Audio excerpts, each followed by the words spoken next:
الحمد لله وكفى وسلام على عباده الذين اصطفى أما بعد فأعوذ بالله من الشيطان الرجيم بسم الله الرحمن الرحيم يا أيها الذين آمنوا اذكروا الله ذكرا كثيرا صدق الله العظيم ونحن على ذلك لمن الشاهدين والشاكرين والحمد للہ رب العالمین۔ میرے محترم بزرگوں، اللہ تبارک و تعالی کا بے انتہا فضل و کرم ہوا کہ اس پاک پروردگار عالم نے ہمیں اور آپ کو جمعہ کی نماز ادا کرنے کے لیے اپنے پاک گھر میں بلایا۔ قرآن کریم میں اللہ رب العزت ارشاد فرماتا ہے کہ جب جمعہ کے دن جمعہ کی نماز کے لیے اذان دی جائے تو تمام خرید و فروخت کو چھوڑ کر اللہ کے ذکر کی طرف دوڑ پڑو۔ میرے محترم بزرگوں، میں نے جو ابھی خطبہ میں قرآن کریم کی آیت مبارکہ تلاوت کی، اس میں اللہ رب العزت ارشاد فرماتا ہے یا ایھا الذین آمنوا اذکروا اللہ ذکرا کثیرا، کہ اے ایمان والو اللہ کا بہت زیادہ کثرت سے ذکر کرو۔ اکثر اوقات میں یعنی ہر گھڑی، ہر لمحہ، ہر وقت، اور اللہ تعالیٰ کی ہر قسم کی تعریف کرو جس کا وہ اہل ہے۔ رب ذوالجلال کی پاکیزگی بیان کر کے، اس کی حمد کر کے، لا الہ الا اللہ کہہ کر، اس کی بزرگی بیان کر کے اس کا ذکر کرو۔ وَسَبِّحُوا بُكْرَةً وَأَصِيلًا، کہ صبح شام تم اس کی تسبیح بیان کرو۔ لِيُخْرِجَكُم مِّنَ الظُّلُمَاتِ إِلَى النُّورِ، تاکہ وہ تمہیں ظلمت کی اندھیریوں سے نکال کر روشنی کی طرف لے آئے۔ وَالَّذِي يُصَلِّي عَلَيْكُمْ وَمَلَائِكَةُ، کہ اللہ وہی ذات ہے جو کہ تم پہ رحم کرتی ہے اور اس کے فرشتے تمہارے لیے استغفار کرتے رہتے ہیں۔ وَكَانَ بِالْمُؤْمِنِينَ رَحِيمًا، اور اللہ ایمان والوں پر بڑا مہربان ہے۔ تم خدا کا ذکر کرو، وہ تمہیں یاد فرمائے گا۔ اللہ رب العزت کا فرمان ہے فَاذْكُرُونِي أَذْكُرْكُمْ۔ اس کی تفسیر میں علماء کرام نے چند قول نقل فرمائے۔ فَاذْكُرُونِي أَيْ بِالطَّاعَةِ، کہ تم مجھے اطاعت اور فرما برداری کے ساتھ یاد کرو۔ أَذْكُرْكُمْ أَيْ بِالْمَغْفِرَةِ وَالثَّوَابِ، میں تمہیں بخشش اور ثواب کے ساتھ یاد کروں گا۔ فَاذْكُرُونِي بِالتَّوْبَةِ، تم مجھے توبہ کر کے یاد کرو۔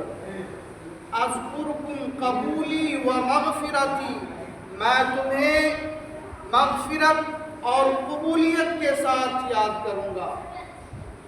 فاذکرونی بالدعاء، کہ تم مجھے دعا کے ساتھ یاد کرو۔ اذکرکم بالاجابۃ، میں تمہیں دعا کی قبولیت کے ساتھ یاد کروں گا، جیسا کہ قرآن کریم میں اللہ رب العزت نے فرمایا ربکم ادعونی استجب لکم، کہ تم مجھ سے دعا کرو میں تمہاری دعا قبول کروں گا۔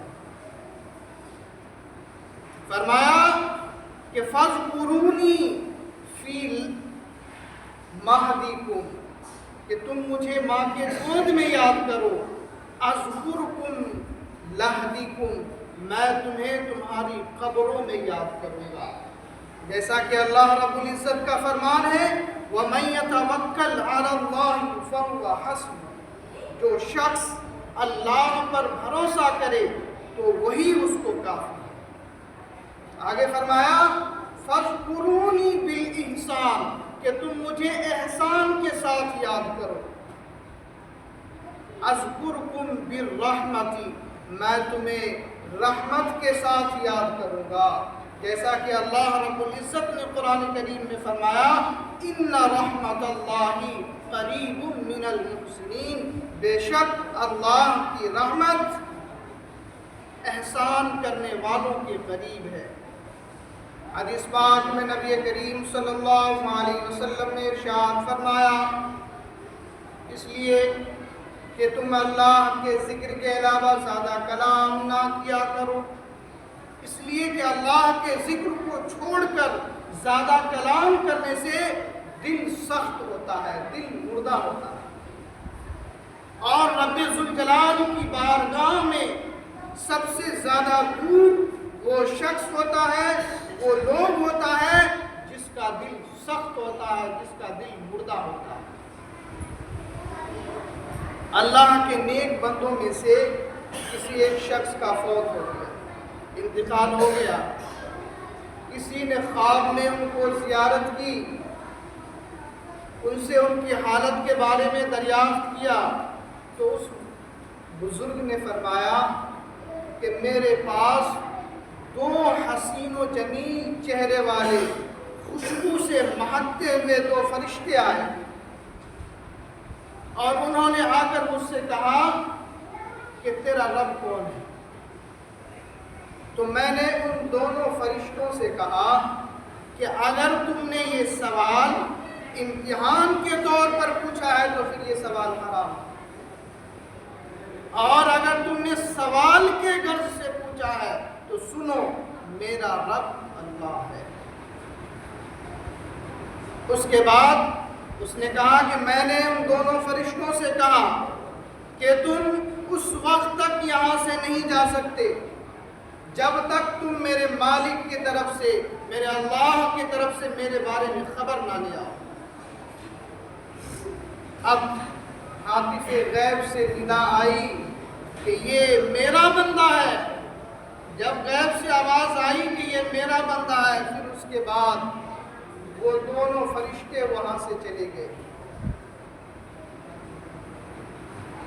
اللہ کے ذکر کا کتنا بڑا مقام ہے اور اس سے کتنا ثواب ملتا ہے، اندازہ لگائیے اس حدیث سے کہ ایک حدیث میں اللہ کے نبی صلی اللہ علیہ وسلم نے ارشاد فرمایا کہ معراج کی رات میں نے ایک سمندر کو دیکھا،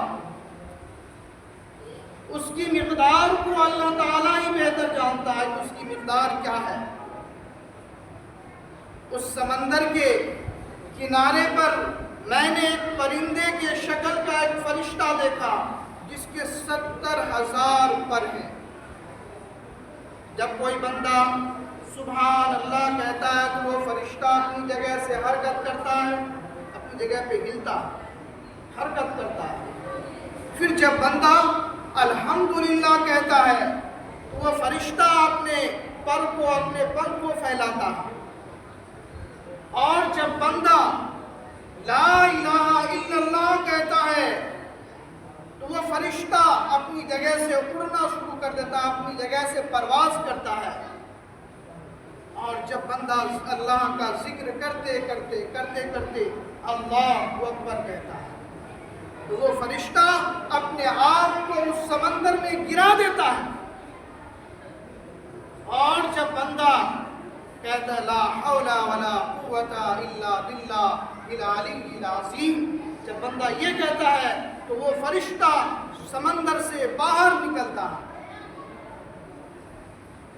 سمندر سے باہر نکلنے کے بعد اپنے پروں کو جھاڑتا ہے، ہر پر سے 70,000 قطرے گرتے ہیں پانی کے، اور اللہ پاک ہر قطرے سے ایک فرشتہ پیدا فرماتا ہے،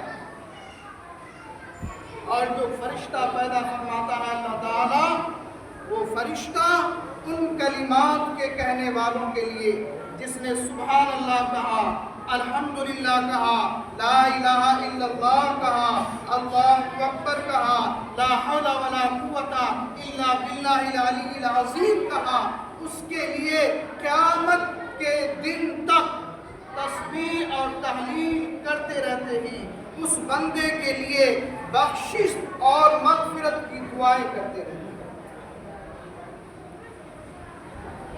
ایک حدیث میں ہے، اللہ کے نبی صلی اللہ علیہ وسلم نے فرمایا کہ اللہ تبارک و تعالیٰ نے عرش کے سامنے ایک ستون پیدا فرمایا، ایک درخت کو پیدا فرمایا۔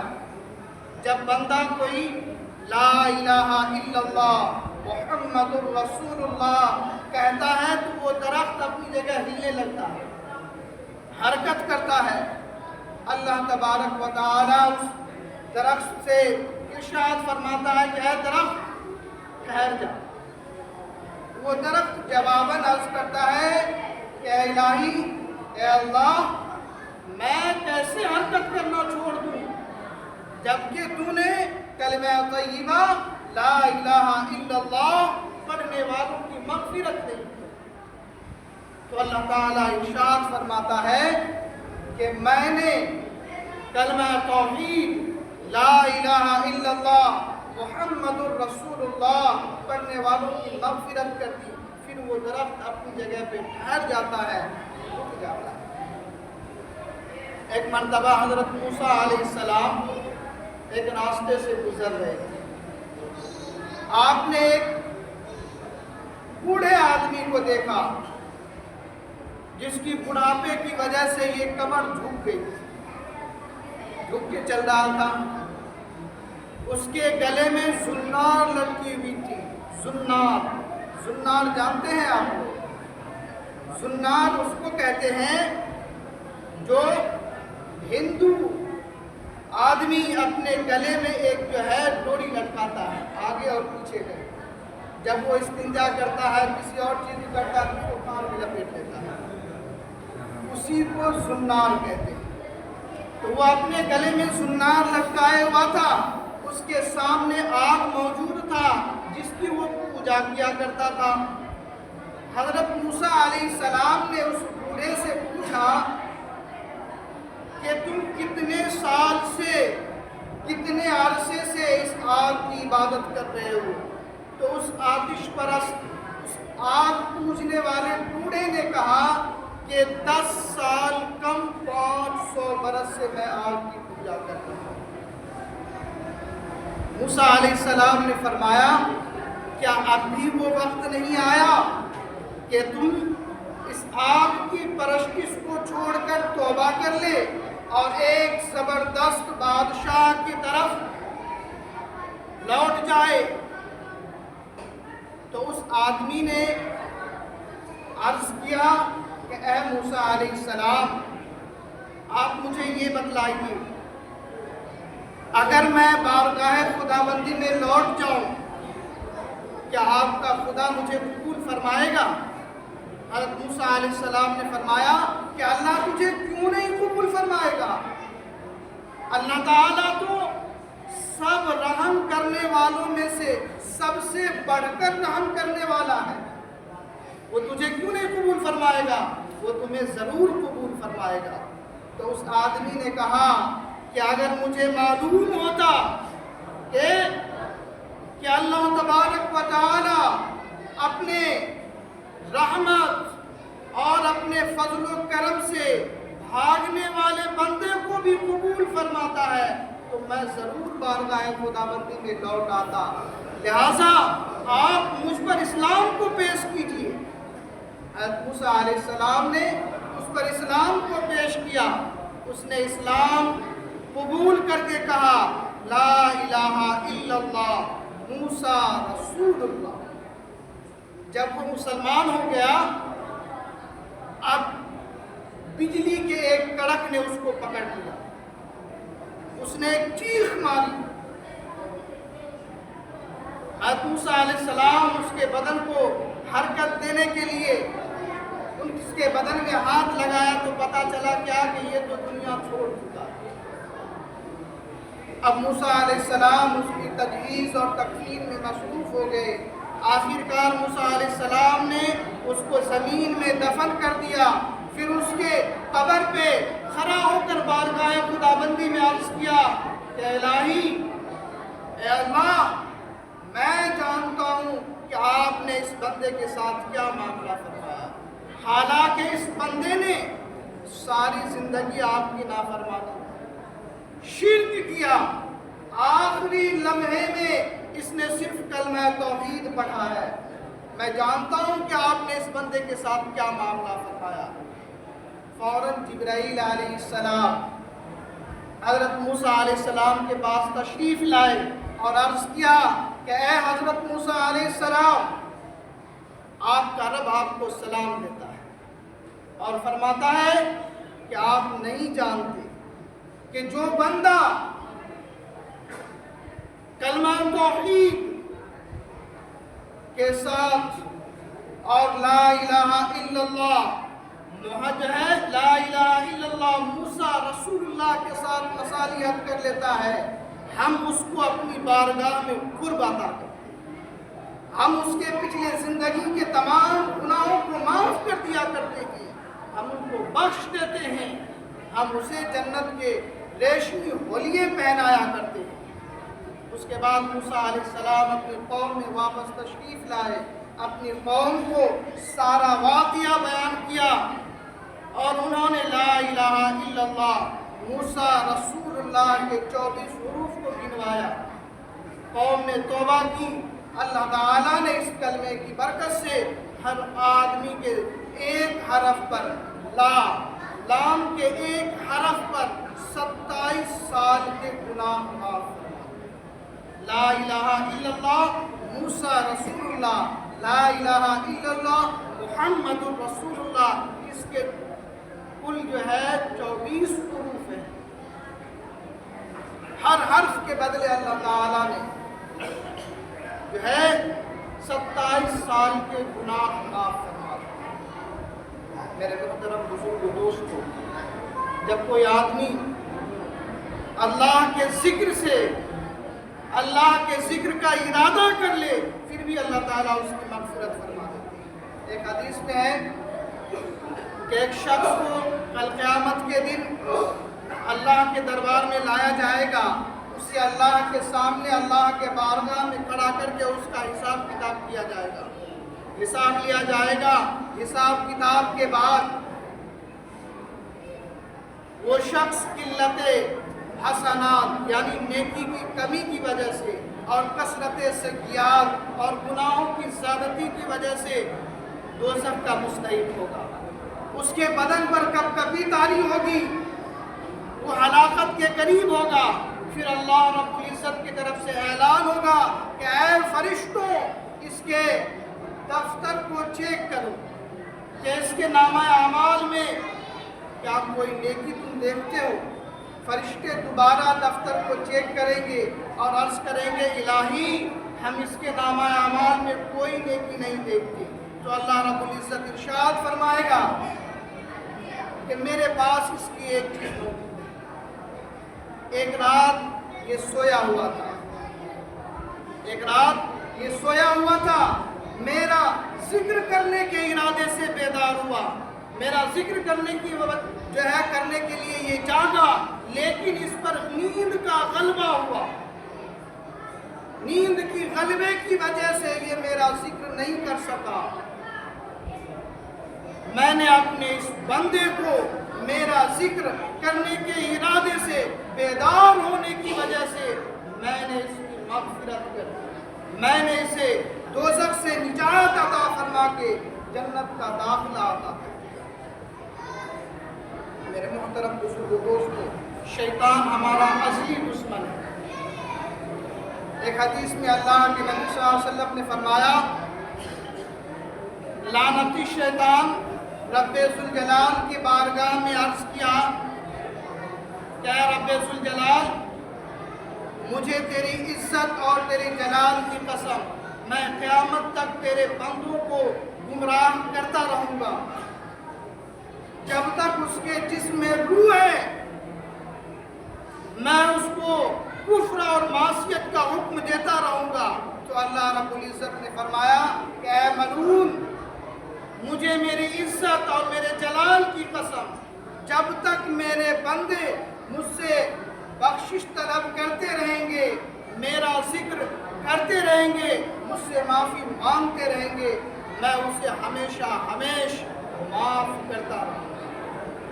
میرے محترم بزرگو، دوستو، اللہ کا ذکر بہت بڑی نعمت ہے۔ ایک حدیث میں اللہ کے نبی صلی اللہ علیہ وسلم نے فرمایا، کل قیامت کے دن ایک شخص کو میزان کی طرف لے کے جایا جائے گا اور اس بندے کے 99 نامہ اعمال کے دفتر کھولے جائیں گے اور ہر دفتر حد نگاہ تک پھیلا ہوا ہوگا، اور اس دفتر میں اس بندے کے خطائیں، گناہیں، لغزشیں، کمی کوتاہیاں ہوں گی۔ ان تمام 99 دفتر کو میزان کے ایک پلڑے میں رکھ دیا جائے گا اور پھر ایک چھوٹا سا کاغذ کا پرزہ نکالا جائے گا جس میں لا الہ الا اللہ محمد الرسول اللہ کی گواہی ہوگی، اور اس چھوٹے سے پرزے کو جس پہ لا الہ الا اللہ کی گواہی ہوگی، اس پرزے کو میزان کے دوسرے پلڑے میں ڈالا جائے گا، تو وہ 99 دفتروں والا پلڑا ہوا میں اڑنے لگ جائے گا، اوپر اٹھ جائے گا، اور لا الہ الا اللہ کی گواہی والا پلڑا بھاری ہو جائے گا، جھک جائے گا۔ حقیقت میں اللہ کا نام دنیا کی تمام چیزوں میں سب سے زیادہ وسیع ہے، مگر ہمیں اور آپ کا اس کا علم ہے۔ اگر ہم ہر وقت اللہ کے ذکر میں لگے رہیں تو یہ ذکر کرنا ہمارے لیے مغفرت کا ذریعہ بنے گا۔ ایک حدیث میں اللہ کے رسول صلی اللہ علیہ وسلم نے فرمایا، جو آدمی ذکر کرتا ہے اور جو آدمی ذکر نہیں کرتا، مثال دے کے فرمایا کہ جو آدمی ذکر کرتا ہے اس کا دل زندہ ہوتا ہے، اسے روحانی طور پر وہ زندہ ہوتا ہے، اور جو آدمی ذکر نہیں کرتا اس کا دل مردہ ہوتا ہے، وہ روحانی طور پر مردہ ہوتا ہے۔ دنیا میں تو اس کو لوگ چلتے پھرتے ہوئے دیکھتے ہیں، وہ جسمانی طور پر زندہ ہے مگر روحانی طور پر وہ مردہ ہوتا ہے۔ جو ذکر نہیں کرتا تو اللہ تعالیٰ سے دعا کرے کہ اللہ تعالیٰ ہمیں ہر وقت ہر لمحہ اللہ کے ذکر و اذکار کرنے کی توفیق عطا فرمائے۔ وآخر دعوانا الحمدللہ رب العالمین۔